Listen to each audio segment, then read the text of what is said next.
It is said that human beings get bad results and punishment if they enter into bad actions.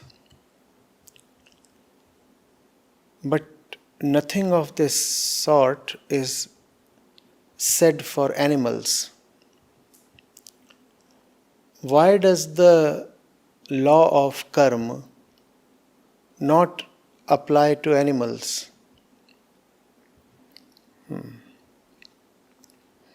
The law of karma does not apply to animals because animals do not really have a choice in their actions. And when there is no choice, there is no question of reward or punishment. Human beings are in a peculiar situation. They can choose to side with their animalistic conditioning, or they can choose something higher.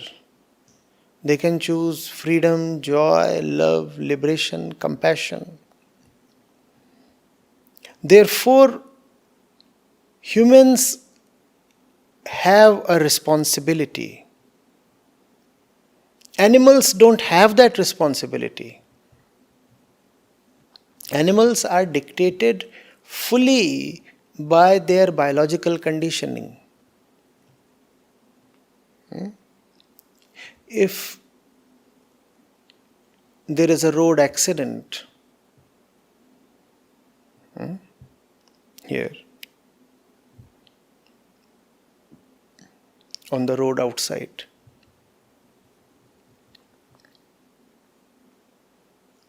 you do not really expect the street dogs to come to rescue and help the victims of the accident, do you?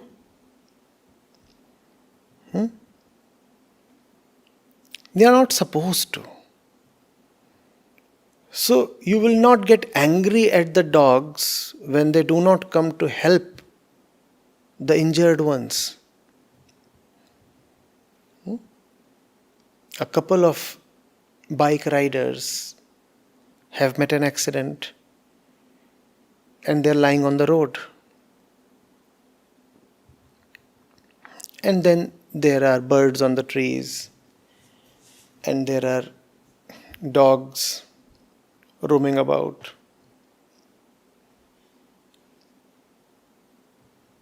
They will not take any special interest. There are so many insects around, aren't there? Some snake is there in the bush, right? They do not really care for these two creatures who are lying bleeding on the road. And they do not care and they will not attract any punishment because they are not supposed to. They just do not have the option to act in compassion. No animal can be compassionate really, because an animal is completely just prakriti. Animal really does not have the option to be a liberated consciousness. The animal's consciousness is completely dominated by its physical conditioning. Are you getting it? Therefore, the animal gets neither reward nor punishment, which is comfortable in a sense because the animal lives in a secure zone.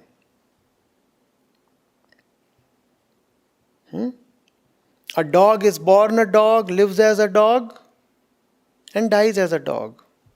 And no dog lives in a state of consciousness that is very different from that of another dog. Are you getting it? You cannot say one dog is liberated and the other dog is not. You cannot say one dog is joyful and compassionate and the other dog is not. Dogs can have varying external situations, but internally all dogs are just dogs. This is not the case with human beings. Human beings can vary greatly in their internal states. One human being can be full of compassion and the other one can be spiteful, angry, vicious and violent. Getting it? Therefore, the one who is compassionate is rewarded. He made the right choice. The one who is vicious is punished by his viciousness itself. He made the wrong choice. So there is this great difference between animals and human beings, which also means that human beings must never justify their actions by taking examples of animals. For example, if you eat animal flesh, you cannot justify it by saying that a lion or a wolf too kills other animals to eat. A lion or a wolf has no option to not to kill. You have that option. Man is not necessarily a herbivore. Man is more of an omnivore. Therefore, that option is there. You could have decided to not to kill, but you chose in favor of killing, therefore you will be punished. A lion is never punished because the lion had no option.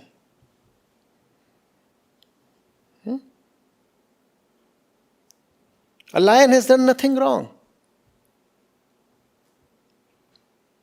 In fact, even if a lion kills a human being, really it has not committed a crime. That's how lions are. They are supposed to kill to eat. But if a man needlessly kills an animal, then the man will be punished. If not by law, then by existence. Are you getting it? So that is a human being in the most clear terms. A human being is a decision maker. A human being is someone who has a choice. How do you define a human being? He is someone who has a choice. And how you exercise these choices decides your life. Choose very, very carefully. Right?